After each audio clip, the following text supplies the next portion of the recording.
Now, this is a pointer type of bird dog. This is the person that is your eyes and ears and nose sniffing out items for attention. You know, Pastor, did you notice that Mr. So-and-so has not been attending church? You really ought to go talk to him. Any of you ever met a bird dog? Have you noticed that this couple who are attending church, I'm not sure, Pastor, but what they're living together. You really ought to look into that matter. Bird dogs. They are people who point out what might be going wrong in your congregation. Rule or law, there is never a lack of someone to tell you how to do your job. There will never be a shortage of that in any local congregation. What do you do about a bird dog? And what is the largest single hazard of a bird dog in the congregation? Anybody got any ideas? First of all, what's the largest hazard of a bird dog? Charles? If he's talking to you, he's talking to everybody else too. That you've got to assume. You have to assume that if he's talking to you, he's also talking to other people about it. What else? What else qualifies as a part of the hazard? Yes? Misinformation.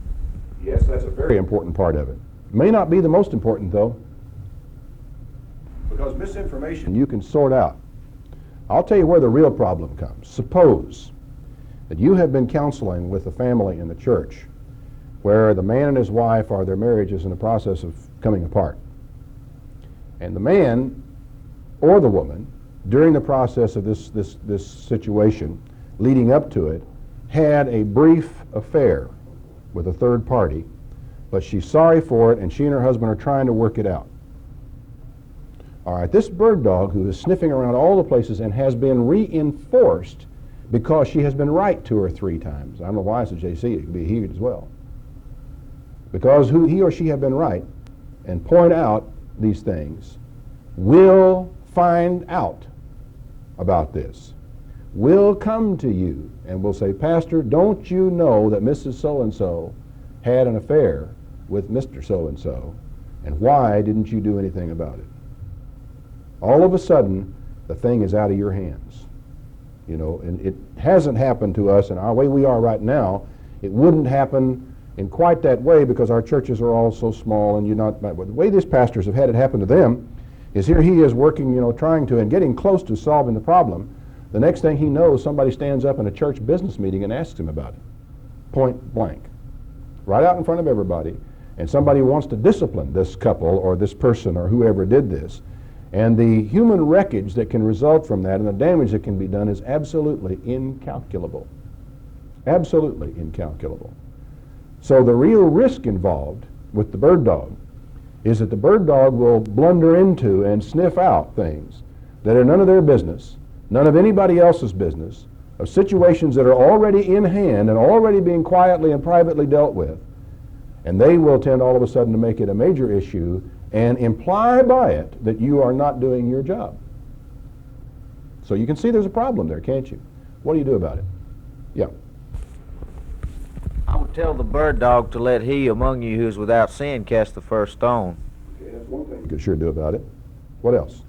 And this is the initial situation. Mr. Pastor, did you know that Mr. So-and-so hasn't been at church in 3 or 4 weeks? You really ought to go by and see him.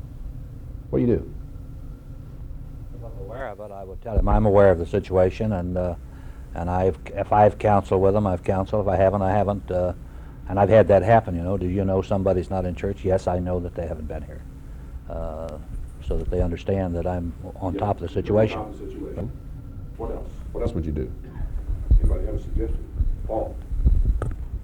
I think one of the things that you encounter like that when a person's come to you, you can tell them, well, look, I'm aware of it, and now that you're aware of it, they do have this problem, they're working on it, and I'd appreciate your prayers in helping me to work with them in overcoming this problem. Right. And then when you tell them that, it puts a different situation on them. Right.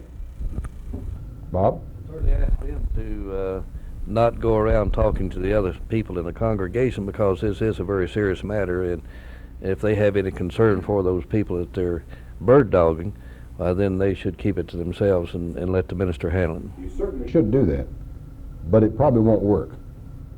Probably already happened. In a case like that, I usually tell the people, well, I'm aware of the problem, and I'll handle it and cut the conversation as short as possible. Just see, what you do with that is that they say, oh, good, well, there really was a problem. And you have, even partially, you've reinforced them. There is a way, though. It isn't the only way, and it doesn't always work, but it is a way on something like church attendance. Well, Sister Jones or Brother Bob, what are you going to do about it?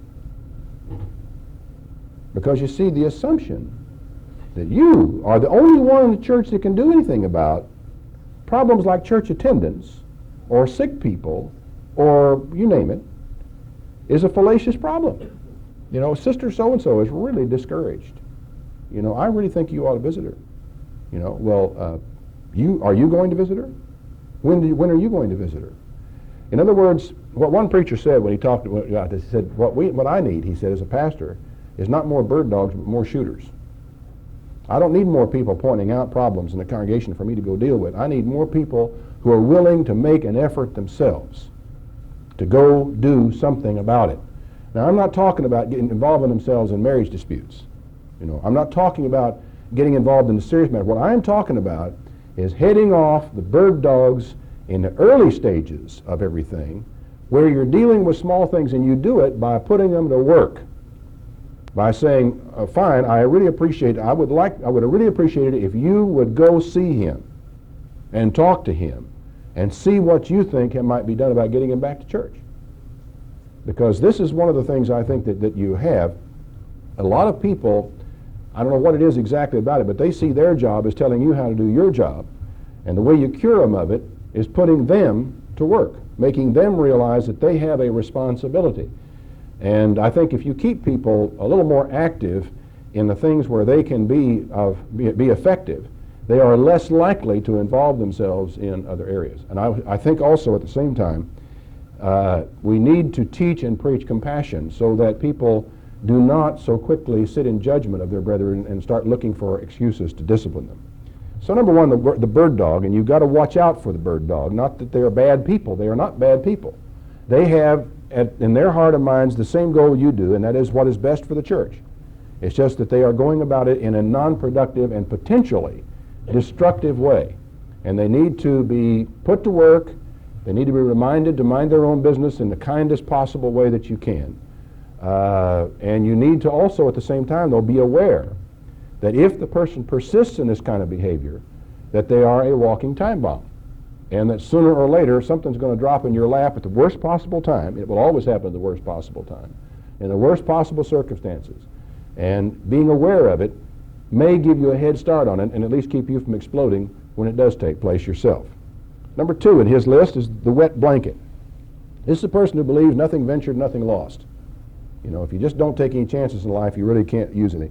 That's the kind of person that when you get in a business meeting and you're trying to, get some plans going, it says, we tried that before and it didn't work. You know, that just won't work here. And there's a reason why it won't work here. This is a very common type of person. They are not as destructive as many others, except they sap your energy and they sap people's strength. They drain enthusiasm out. What do you do with a wet blanket? How would you work with a wet blanket? I'm trying to get them to do something active. Give them some responsibility and make them feel that they're important. Or try to make them feel that they're important. Yeah. Which they are, really. Pardon? Which they are. Of course. Sure. Of course. What else would you do with a wet blanket? Well, I would ask him what could be done. And what will work, and ask him what he can do to take care of it. Yeah. I think that's a good way. All these things have involved the common element of involvement. Getting the person involved. And, trying to understand what their vision for the future is. This is, I think, important. Number three, the entrepreneur. Now, this is a person who is very hospitable. One of the first people in the church to shake hands with a new person that comes in the door. One of the first people in the church to invite them over to their home. And one of the first people to try to sell them Mary Kay or Shackley or what else is it going around? I don't want to pick on anyone in particular. Herbalife, beeswax, whatever it is, entrepreneur. What do you do with the entrepreneur in your church? Because really, he is a dragon. He will cause you some problems. What do you do? Nobody wants to touch that one, I guess. Well, I'll make a suggestion or two.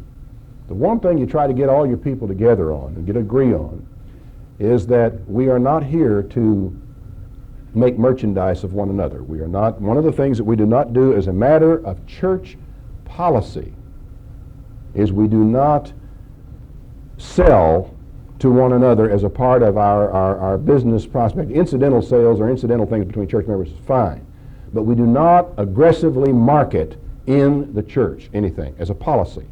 And you're going to have to be ahead of the situation. Don't let it creep up on you, because what will happen is somebody will come to you and say, Miss So-and-so, did you know that John has already got this thing going? He's disturbed 2 or 3 new people. And of course, implicit in this is that you weren't on top of it and you didn't take care of it. And so you really want to, I think at some early point in time, when there is not a problem, explain to the people that one of the things we want to really avoid as a matter of policy in the church is marketing efforts in the church. I remember attending church in Chicago many years ago. And on Wednesday night Bible study, which we had in those days up in the Chicago church, and I was up there as a ministerial assistant, there was a table in the back of the hall, and all sorts of people were marketing health foods back there on Wednesday night for the church. And it was a relatively harmless thing as far as the basic idea was concerned. But it had an enormous potential for abuse and offense. And that's one of the things you want to watch out for, is that potential for offense. Next dragon listed here is Captain Bluster. Captain Bluster is the guy who always speaks with an exclamation point at the end of his sentences. He acts like a steamroller over whatever there is that goes on. Anybody ever met one of those people that tend to kind of bull their way through and attempt to bull their way? What do you do with Captain Bluster in your church? How do you work with, how do you minister to him? Because that's one of the themes I think we need to keep in mind all the way through this. Not how do you, quote, handle him, but how do you minister to Captain Bluster? Any ideas? Anybody here have a Captain Bluster, or have you encountered one along the way? Somebody that tends to just kind of roll right over everything that's going on around. Are any of you a Captain Bluster? Oh, it's interesting. Nobody quite knows what to do with this gentleman along the way. Really, there isn't. It isn't an easy problem to solve. But with a Captain Bluster, a person who does tend to steamroller over everything that's going along, you really are going to have to talk to that person. You're going to have to spend some time with him. You need to take him out for coffee, get in a non-threatening environment. You need to sit down and say, John, boy, I really appreciate what you. I hope John. How many Johns are there here that I'm offending? I'm sorry about that. John. Anyway, we'll do it anyhow. I want you to understand how much I value what you have to say and what you have to contribute to this church. But I need your help. I need your help because what's happening is you have such strong opinions and such a clear vision of the future and so much drive to accomplish it that you are smothering a lot of other people that we would like to hear.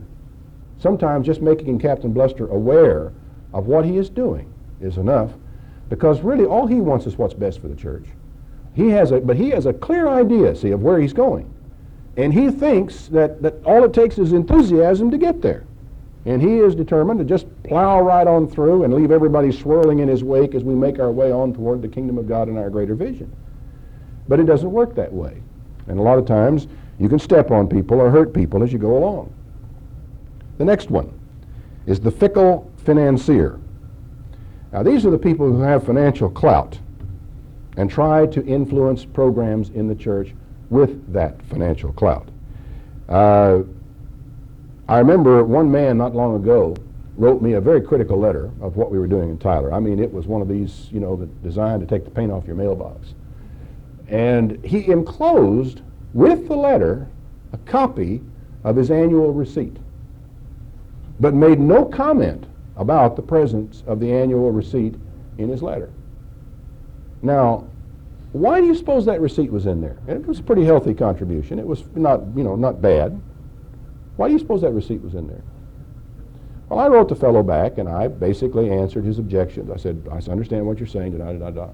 By the way, I noticed that you enclosed a copy of your annual receipt, but you didn't explain, are you having a problem with your records? If you would like to, send me a copy of your stubs or a list of your thing, or explain the problem, I'll be glad to sort out your receipt for you. Just let me know what your problem is. And finally, I haven't heard from him. He never wrote back. And I think what he was trying to do was to say, look, I am a loyal, strong supporter of your organization. I deserve to be heard. You know, that's really all the gentleman was trying to say.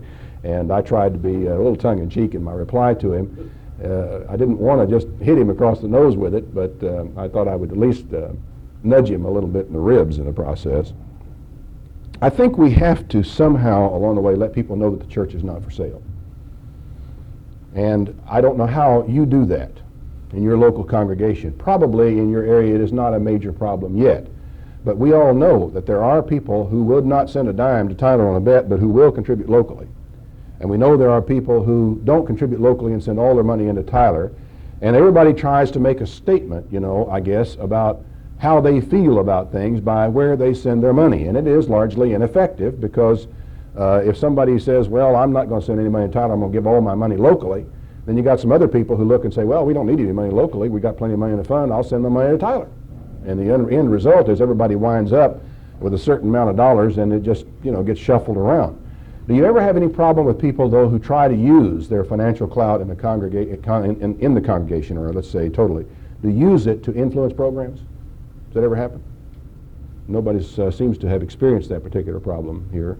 Yes, John? I've seen it happen in other churches, but not in the Church of God International. I think one of the reasons probably is because most of our churches are really quite small. The one thing you need to understand, though, is that as your assets grow, so will this problem. Once you have something, you then have something to argue over. Few things, I think, have generated more disputes in local churches of other church organizations than money. Would you agree? That has probably been one of their biggest problems, money and assets. In other words, the building program. One preacher talked about the fact he never really had any trouble with his local church until he started a building program. Put an enormous amount of strain. Well, think about it. Think about it. When you get going on this, and the pastor was kind of ramrodding the whole thing through, how much chance did he have of avoiding criticism from some ladies in the church about the color of the carpet? Did he have a chance? Not a chance. Somebody, don't know who, would not like the color or the choice of the carpet and the wallpaper or the way in which this was done. What would be your advice to a minister who is having problems with criticism of his use or with the church's use and development of the assets with this type of thing? Talking strictly about the building program and what's going in it, if I were pastor, I would get an outside consultant or someone outside of the church that is qualified to make those decisions. That is an obvious move, really. Get somebody else. But you know what the bottom line is stay out of the way. There are some things that you as a church are going to do which are bound to engender criticism. You will, if you think about it, you will know before you start that it will, right? What do you need to do? You need to stay out of the line of fire. Let somebody else take care of certain of those responsibilities. Why should you, as a minister, concern yourself for 1 minute about the color of the carpet, the stained glass windows if you were building that kind of a church? Why should you concern yourself with anything except those things which are your business? Why not leave all that stuff to the respected, mature, experienced members of the congregation who are in a position to take the heat without doing any damage to anybody in the process? The fact that somebody gets upset at one or two or all of your local council because they don't like the way the council did something. You see, they have to, at this moment, their anger is diffused. It is focused at 5 or 6 or 7 people instead of at 1. You can't get as much anger focused on 7 people as you can at 1. You know, it's diffused. And those 7 people can reinforce one another. They can support one another, and they have another big thing going for them. They were elected by the congregation. So you all put us in here. What are you doing? What are you saying, now that we're doing what we were elected to do? Much stronger position to handle criticism of financial matters. My advice to the ministry is to stay out of it. Stay out of it. To be above it, if that's the word for it, but apart from it. Because if you will stay out of it, when the conflict does arise, you will not be the object of wrath, and you will be in a position to negotiate as an honest broker. and to make peace. And you can't make peace if you're one of the persons who is at war. It's hard to do. You are no longer perceived as objective. You follow me? Once you are no longer perceived as objective, you are useless when it comes to trying to solve the problem. One of the things that is very difficult to convince active, intelligent people like yourself to do is not to meddle in things that you don't have to be involved with. And if it isn't something that is your business and that you really have to be involved with, delegate it or get rid of it or let somebody else take care of it so that when the heat does come, you can negotiate them smoothly right on through and make peace between the warring parties and get everything right back in focus again. It's much easier for you to say, brethren, just how important is it in the ultimate scheme of things what color the carpet on the floor is? If you are the one who selected it, that has a hollow ring to it. If your wife is the one that selected it, it's even hollower. So just don't do it. Do not expose yourself to criticism unnecessarily. And of course, you can save yourself a lot of headaches with a fickle financier by not involving yourself unnecessarily in financial matters in the church. You should be consulted by the council consistently about these matters, and you should consult the council about matters that you are deciding that are your business, but let's never forget whose business is whose business, and we won't have a lot of that type of headaches. Another dragon is the busybody, and this is the person who just enjoys telling other people how to do their jobs. Always got a suggestion, always got an idea, and there isn't really, a lot of times there's no cut and dried way of handling this particular person. A lot of times you have to realize they're just trying to help. They don't really mean any harm. They have the best interests of the church at heart, and they think this is the way of going about it. I've heard some ministers talk about, they tried to explain to one of these busybodies who kept calling every Sunday afternoon to criticize the sermon of that morning. And finally one day he realized that this person who was calling him as a man, he just wanted to talk to the minister. He didn't have anything else to talk to him about, so he called to talk about this. And he finally realized that the man really wasn't trying to be a problem, and he wound up just reading the Sunday newspaper while he listened to the guy on the phone and sat there and listened to him about a half hour every Sunday afternoon. It was important to the man. He did it, went through it. It's not necessarily what I recommend, but sometimes that's what a person has to do. But the point is that the busybody doesn't need to be assassinated. You don't need to put out a contract on him or her. You don't need to get rid of them. You don't need, or anything, or offend them for that matter, because in most cases all they're trying to do is to help. It may be necessary somewhere along the line, if the busybody is starting to cause problems for other people, that somebody may have to talk to the busybody, but we'll go into that later. Another dragon is the sniper. The sniper. Now, the sniper is much more dangerous than the busybody, because the sniper always avoids face-to-face confrontation. He's not the person who will come up to you and sit down and look you in the eye and say, "Pastor, I think you made a mistake." Just won't do that. He's a person who avoids face-to-face confrontation. He works this way. Be sure and pray for our minister. He has some problems, This is one of the oldest. I'd heard Mr. Armstrong make that comment about some people up in Oregon years ago, how they were going around saying, you need to pray for Mr. Armstrong. He has some problems, So there's nothing new under the sun, is there?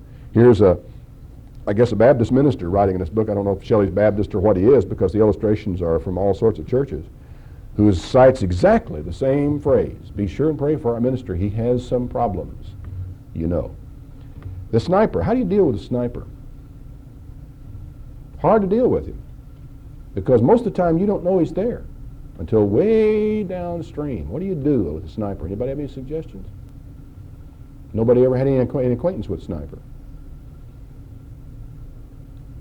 Well, I think maybe we'll just go on through and consider kind of in bulk some of the things we do with some of these people. Next one is the bookkeeper. It's important, though, that you know the sniper is there. The bookkeeper. This is a person that keeps a written record of everything you do that is not in the Spirit of Christ. They write down, keep their diary. They keep books on you, and whatever it is you do that's right is they do, and if it's not right, they write that down. Then there's the merchant of muck. This is a person that knows everything everybody in the church has done that's bad, and likes to talk about it and exchange it with her. We call him a gossip. Then there's the legalist, whose list of absolutes, that is, of things that have to be done a certain way, extends from everything to the, what kind of chairs we're going to have in church, to whatever aspect of church policy. And I don't mean just God's law, but he takes the same approach to God's law, but has this huge, long list of absolutes. Now, these are just a few categories. Now, what all these people have in common is that they engage in behavior that is destructive to the church, not just aggravating to you. And this is the thing you need to keep in mind, the difference between a dragon and a person who is just maybe a minor or a short-term irritant. Because there are people who will cause you certain problems that do not pose any particular threat to the church or are not engaging in destructive behavior to the church, and there is a difference between the two and a difference in the response that is expected on your part. Now, Marshall goes on to recommend or mention again recognizing a dragon. How can you spot a dragon? Answer, you can't tell by looking. You cannot tell by looking. You can't even oftentimes tell by what they say. Because people can criticize, dogmatize, and argue with people and be argumentative and still not be dragons. Because criticism and even pontificating occasionally and even getting involved in arguments with people is not necessarily destructive to the church. It can be, but it doesn't have to be. The distinguishing, according to Shelley, the distinguishing characteristic of a dragon is not what is said, but how it is said. Now that is really interesting to think about, because if you start thinking about your own arguments in your own family, isn't that the case there? If you were to look at a written transcript of a family argument, you probably would wonder what in the world is all of the upset about. Because you can't tell, because oftentimes when you're arguing with your wife or your husband about something, you will say, well, you said, your attitude is such that you felt that, and you go on and on, and you say, well, that is not what I said. What I said was, and you state what you said verbatim, and you're absolutely correct, that is what you said. But it isn't what you said, it's how you said it comes back, the bride of your youth, right? Any of you ever heard that? Well, she's right. It is how you say it. And it does make an enormous amount of difference. We communicate far more by our tone of voice than we do sometimes by what we are actually saying. We can communicate an enormous amount by the choice of time. Where are we? Who is around? What are the circumstances? Is the time chosen to embarrass? And sometimes you would firmly believe that it was. Now, these are the things you begin to understand. It's not just that the person disagrees with a policy of yours in church. It is the time and the place and the circumstance and the manner that they go about bringing it up to you. Somebody comes to you face to face and said, Could we go have a cup of coffee down at the local place? And you wander down there and sit down, you have a cup of coffee, and he looks you in the eye and he says, I may be wrong, but I think you made a mistake in this, Mary, and I wanted to talk to you about it. Now that tells you a lot about the person. Is that a dragon? No, not at all. But he could tell you the same thing in front of a church business meeting at just the wrong moment of time when you were not in any way prepared for it, when you hadn't had any chance to formulate your reply. Yeah, he's a dragon, because that kind of behavior is destructive to the church. Even though well-intentioned and sincere, the dragon is not quite with you. Not quite with you. Another distinguishing thing is they have a spirit that enjoys being an adversary rather than an ally. Now, that may be a little hard to quantify or to explain entirely, but there is an attitude, a frame of mind, a personality type that is far more comfortable in an adversarial relationship and being your adversary, and they're not as comfortable in a situation where they are working as an ally alongside somebody arm in arm. I don't know why that is, but it is true that some people have a spirit that is more comfortable or enjoys being an adversary more than being an ally, and that is a pattern which indicates the presence of a dragon. They have a consistent pattern of focusing on narrow special interests rather than on the big picture. In other words, just what is the issue? Does it have to do with the goals of the church? Does it have to do with the well-being of all the brethren? Does it have to do with, the reaching out to the world with the gospel of the kingdom? Or is it something that is very narrow and of very personal and special interest to the people concerned? That's where the focus is often done. The spirit of a dragon, he says, and I quote, theirs is a spirit that is quick to vilify and slow to apologize. Why do you suppose that is? quick to speak evil of another person, quick to put a person down, and very slow to apologize. Well, he goes on to say, dragons usually cannot bring themselves to accept responsibility for something that has gone wrong, and hence they resist asking anybody's forgiveness. Why are they slow to apologize? Because they don't want to recognize that they have done anything wrong. Now, right here, we come, I think, to something I'd like to digress for just a moment into, because how we deal with responsibility is the great watershed, frankly, of personality and character. There is a very narrow razor's edge of how we properly deal with responsibility. Virtually all the people in the world fall into one of two categories. We either accept too much responsibility or we accept too little. We accept responsibility for things we didn't even cause. We feel accountable for things that are really not even any of our business, and we oftentimes carry this terrible burden around with us. These people are often called neurotic. They're neurotic because they are obsessed with responsibility. They are overly responsible for things in their life. Then there are the people who accept too little responsibility, and alcoholics generally fall into this category. As one person pointed out, he said it is far easier. I mean, neurotics do become alcoholics. They really do. They can. They get alcohol dependent. But neurotics, people who accept too much responsibility, he said, are much easier to cure because they will accept the responsibility for what they're doing. The alcoholics that don't get cured are on the side of people who, well, it's my wife's fault. It's my father's fault. It's my mother's fault. It's society's fault. It's the world's fault. They've always got what we used to call the ambassador salute here, you know, the pointed finger at somebody else. This is what one psychologist calls a character disorder. Two categories of people. He says everybody's either neurotic or got a character disorder, and it's all a matter of degree. Because the line of exact and proper care of responsibility, he theorized, was so narrow that nobody ever succeed in achieving that. Dragons tend to err on the side of not being willing to accept responsibility. Ministers tend to err on the side of accepting too much responsibility, and they are destined then for perpetual conflict. And frankly, one of the reasons that I look around me at the ministry in the Church of God International, I watch you fellows, and I get your letters, and I get letters from people about you and so forth all the time. The pattern that I have seen of ministers who have gotten into trouble, the most consistent pattern is that the minister has accepted too much responsibility for too many things. He has tried to do too much. He has tried to be too many things to too many people. He has engaged in the overly responsible behavior patterns. Now then, you get in a church somebody who, even though they get involved and are very active, will never accept the responsibilities for their mistakes, but always have got to find a way of explaining why it wasn't their fault.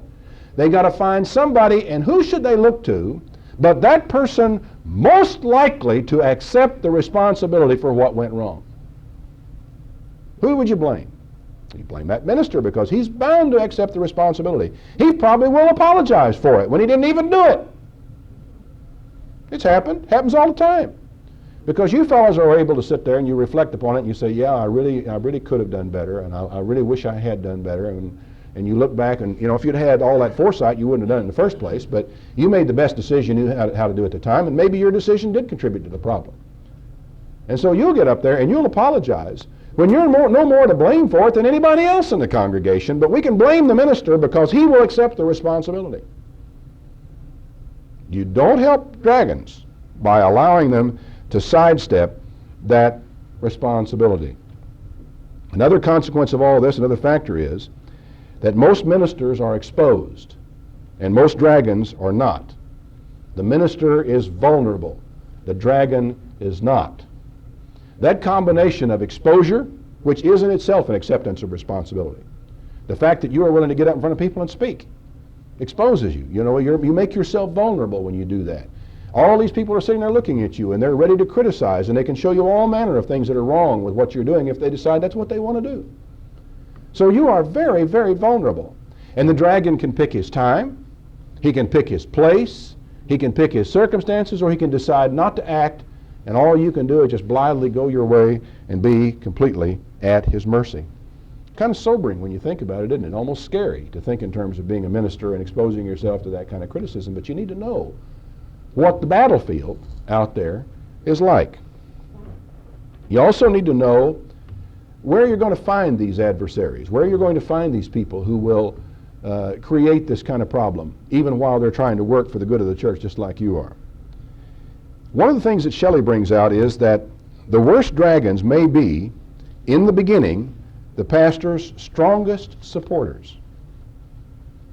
Now, I've noticed this over the years, and I don't want to make anybody overly sensitive, but if I visit an area, if I drive in or fly in or however I happen to get there, and I find in the process of time you encounter somebody who is effusively supportive, overly complimentary, extremely flattering, well, I have gotten, I'm afraid, I'm sorry I have to tell you this, but I might as well be honest with you. I've gotten over the years to where all of a sudden all my defenses start going up.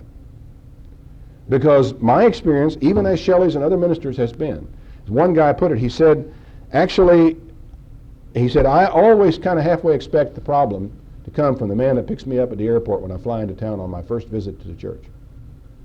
And he said, I've been right 3 out of 5 times.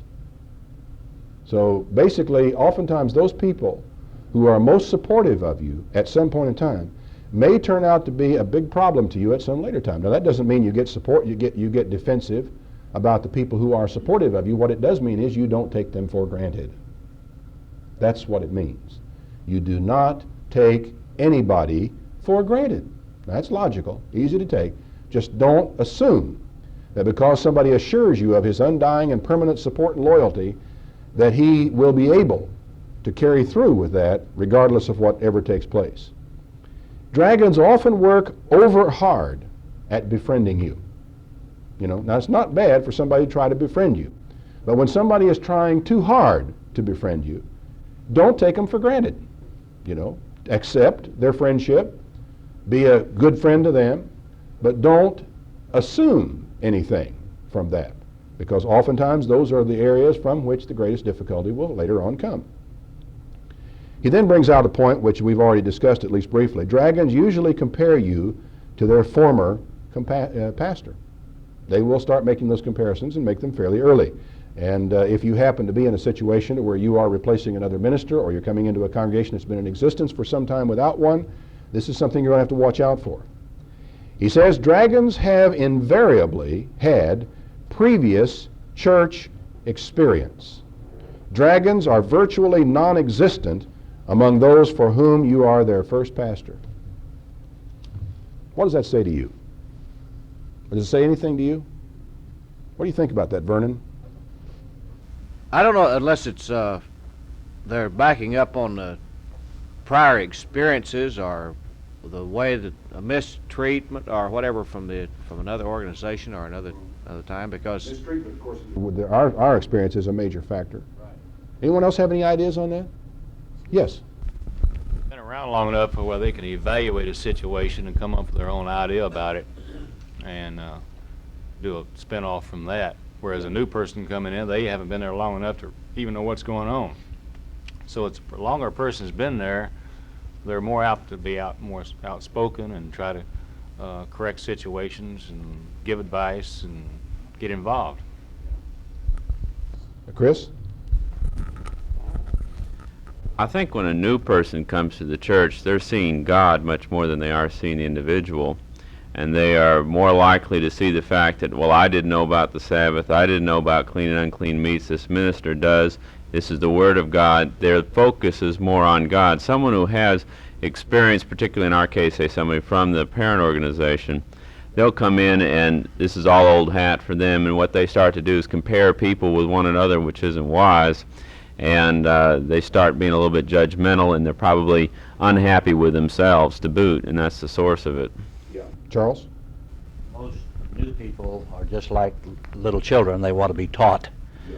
Older people that have been around the church, and especially coming from one church to another, do not want to be taught. That's probably the reason why they've left the church they were in, because they would not accept the teachings or that. So they have a preconceived idea of what they want, regardless of whether it's right or wrong. That's a very important concept. They have a preconceived idea of what they want. They have expectations which you may or may not be able to meet. Whereas the new person coming in, while he has expectations, they are much more vague and much less precise. We have a gentleman here that has a comment as well. I was going to say that the new people don't have a standard to measure things by as the ones that have been in church do. It all boils down to expectations. Now, do you ever sit and look at a person, when they're not looking at you, or think about a person and say, now what are his expectations? What does she anticipate to take place? It's amazing how much you can know if you decide you want to know. We go through an awful lot of our lives without even stopping to think about it. We react, we respond, we do what has to be done, we do it when it has to be done, but we don't actually take a little time to get off by ourselves, put our feet up, stare off into space and say, now, what exactly is going on in these people's minds? What are they hoping for? What do they expect? What do they want from me? What do they have a reasonable right to expect from me? How will they think that I will go about this? How will they think that I should? You know those things. The information that you need is in your mind. The problem is you, in many cases, have not examined it. You haven't sitting down and hauled it all out, maybe taking yourself a yellow pad and started writing down some of these thoughts and sorting your way through them. You'd be amazed at how much you can know, if you will, about people's expectations and what they think they would like to have from you, if you'll just take the time to think about it. Is this something you do when you get ready to do a sermon? It's important. One of the first things you do when you get ready to do a sermon is to sit down in a quiet place, take out whatever it is that you jot down your notes on, but before you start writing anything down, and say, okay, now who's going to be there this week? Where are they driving from? What do they have a right to expect at the end of a 2-hour drive all the way across this area to be with us here today? What are they hoping for? What is it inside of a person that would motivate him to get out of bed on a Saturday morning, and get all of his family together and the wife to feed the kids and get them all dressed and polished up, and brush their hair and stick them all in the car and drive 2 hours to be here to listen to me today? What in the world motivates them to do that? Because when you start off your preparation by thinking about the people, you are in the best possible position to be effective as their minister. When you start off with a very logical assumption that I should think about the Bible first, you're in a very good position to understand the Bible yourself, but you are not positioning yourself in the best place to start serving the people. Because, see, you already know that Bible, we hope. You already spent a lot of time in that Bible. And you can find where to go in the Bible very soon as you know where the people are and what they need and what they hope for. And sometimes you aren't going to give them what they hope for because you have decided that they need something rather they don't need what they're hoping for, that there's another need that is there. But that is a decision you consciously make with forethought, and when you do that, you accommodate the hope while you fulfill the need. It's logical, but it comes about only when you think about what's going on in their minds. And now by nature, men who wind up in a ministry generally do think about people. They generally do have an inclination to want to get inside other people's heads and find out what's going on in there. If they don't, they will never succeed in the ministry, I can tell you that for sure. They may be okay as a theologian or a student of the Bible and be able to deal in abstract concepts and may be effective in that area. But they will never be effective as a servant of the people until they are willing and able to take the time to think about people, ponder people, wonder about people, examine people, talk to people, get to know people. And just, another thing, unless you put some information about these folks in your head, your ruminations on them may be wrong in the process too. So that involves time in getting to know people. Dragons, according to Shelley, are often bred in counseling. Now this one was really not a surprise to me in a sense. I had not quite thought about putting it the way he put it, but it is very true. He said, people often seem to resent those who become too familiar with their intimate struggles, especially when the problem hasn't been overcome. Is that true? Is that true in your experience? That you tend to resent people who know about your fight. Okay? Then you have to realize as a minister that when somebody comes in and explains to you and you get involved in a counseling session with somebody, you're trying to help them overcome a problem, that the potential for making an enemy out of this person is very great, because they will always feel uncomfortable because of what you know. It's an interesting thought, and I've often seen how in the church, I haven't experienced it too bitterly myself, although I've been slightly or marginally aware of the truth of what he says. But I've seen it oftentimes in the lives of other people. Now, the situation can also become very complicated and very intense in families. And I know Mr. Ted Armstrong has experienced to some extent with his own father the estrangement that comes about from awareness of one another's deficiencies along the way. And it really, I wouldn't want to go into that in a lot of detail, but it is something that all of us are at least marginally aware of. And the intensity of those feelings can be awesome at times. So what does this say to you then as a minister, when you realize that this potential is there? Think about it. What does it say? It's got to say something to you. Now, you can't avoid counseling, can you? Charles? Tells me that I really have to be prepared for the counseling session. In dealing with supervisory personnel, I have found that it's not what you do, it's how you go about doing it. You do have to understand how you're going to handle the situation. And in counseling, when you get through the situation in counseling, you do not want to get an adverse or a confrontation type of counseling session, because you can't help someone if you're setting up and you're running headlong with a gentleman. It's got to be something that you're an impartial person who is trying to help whatever the situation is. Absolutely. Absolutely. Bob? One thing you got to really realize whether or not you can solve their problem for them, first off. And don't leave it unsolved, because then, like the bird dog, if he gets word of it, why then it's going to cause problems among a lot of the people. So you want to be sure that you can solve the problem. Chris? Another thing would be, don't go looking for problems that they're not talking about. You need to listen to them, and you need to reserve to them their own privacy and dignity. And the fact that when they are coming for help is not the time to try to kick them lower or to make a further point, but to try to help them to make some progress there. And then with that encouragement, maybe then they will be able to face something else on their own accord later, and let them be the one who does the timing on that, but that they can retain their own dignity. And if they can feel that way, then they won't feel so uncomfortable if they have to meet you in the course of normal social interchange.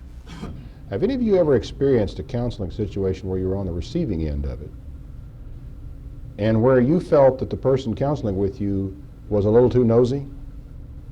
Anybody ever experienced that, where somebody tried to dig in? Yeah, John? I've experienced where they seem to have such a superior attitude that I felt foolish for ever thinking that they could help me in the first place.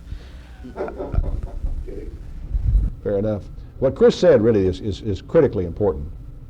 And it basically is, don't go digging around in people's lives.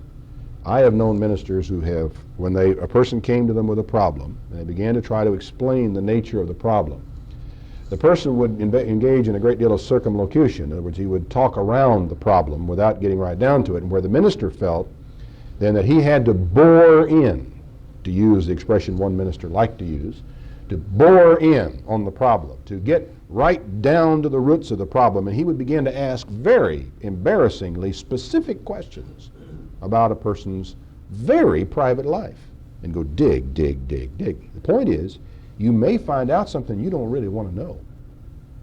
And it's there, and to me, the potential for resentment is far greater if you have dug into or bored in or have unearthed something about a person than if that person has voluntarily, freely told you themselves.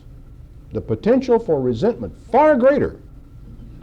So consequently, when you are counseling with a person, there are two things that you need to really keep in mind. One is there are definite limits on your ability to counsel and help people with their problems, and there are some people that should be referred to professionals. Don't try to do too much. In one sense, that phrase is one of the themes that I'd like to drum into the heads of every minister in this church. Don't try to do too much. It's hard to quantify that statement. It's hard to explain it, but it's critical that you somehow come to understand it in your life. You get into trouble in counseling because you try to do too much. You assume too much responsibility. You go too deeply into a person's life. You involve yourself too much in areas that are none of your affair. Counseling is really more a matter of trying to help a person find their way than it is of you trying to solve their problems. Don't look for counseling. Don't look for it. Don't try to build a counseling practice. You are not a professional counselor. You're a minister. Counseling can be a dangerous situation anyway, for one reason, especially in the church. Because if you go to a person to counsel that individual, or a person comes to you for counseling, once they bring out the problem, you may well lose that individual from the congregation. That's true. Because he knows now that you know about the problem, and then every time he looks you in the face, he's going to say he knows about it. Yeah. Absolutely. And you may well lose that individual. Wow. I think that's one of the important things, too, as far as keeping credibility as a minister. Don't ever breach a confidence. Yes. Don't ever breach a confidence when someone comes to you with a problem. Yeah, don't ever breach a confidence. It will be known that you did. It will be known. And there's one of the, what is the worst place to breach a confidence? Blank expressions again. The pulpit. The pulpit. Just because you don't mention names doesn't mean you haven't breached a confidence.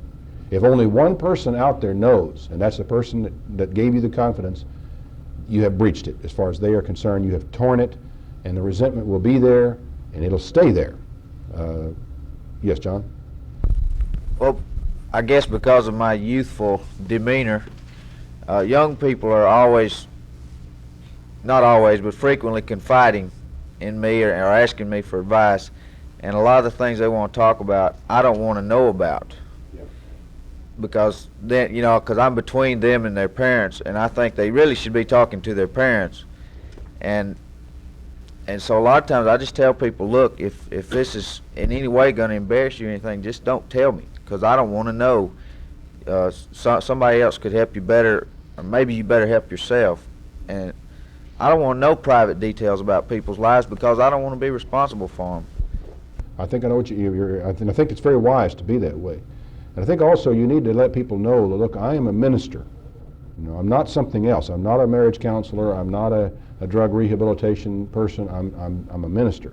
I can tell you what the Bible says, and I can deal with theology and with philosophy of religion, and I can deal with the belief system and faith, and I can help you with those things.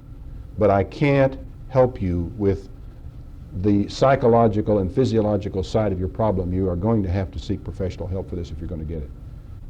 Finally, for this session before lunch, one thing that you need to understand also, and you may grab hold of the wrong end of the stick if you're not careful, dragons often sensed a call to the ministry at one time in their life and denied it. There are two kinds of dragons you will find. One is those that have wanted to be in the ministry and have been denied. The other type who have felt God's call and have not responded to it, and the guilt is there. Frankly, the latter of these is probably more dangerous than the first, because they don't realize what they're dealing with. They just can't understand it. And this is one of the things that you have to deal with. As Shelley puts it, it's the frustrated armchair pastors who want to run the church. Frustrated armchair pastors. Why do you suppose it is that a person who feels a call to the ministry would deny it, not follow on through into it? I can think of a lot of reasons. I think a lot of reasons why I might not want to, but I think of these really more in hindsight than I ever could have in foresight. I look and I see what the job of minister really is now, and in times you think, I don't really want to do this. And I have to say, yeah, I do. But why do you suppose people make that decision? And how would that or why they back off from it, and how would that affect their relationship with the church at later times? Responsibility. Pardon? Not wanting the responsibility. Not wanting the responsibility, I think, is fundamental. Yes, right up here. One of the reasons would be that the people would back away because they may not feel that they're good enough. And then they see a minister, a person that is a minister, and they see, in our opinion, that he's not good enough. And they can start resenting him. Yeah. That can certainly be true. Anyone else have any suggestions to offer? Well, I think this is something you have to think about.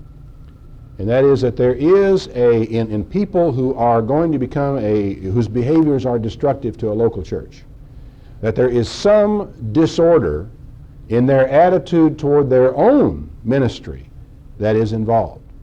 It may be that they wanted and have been blocked from it.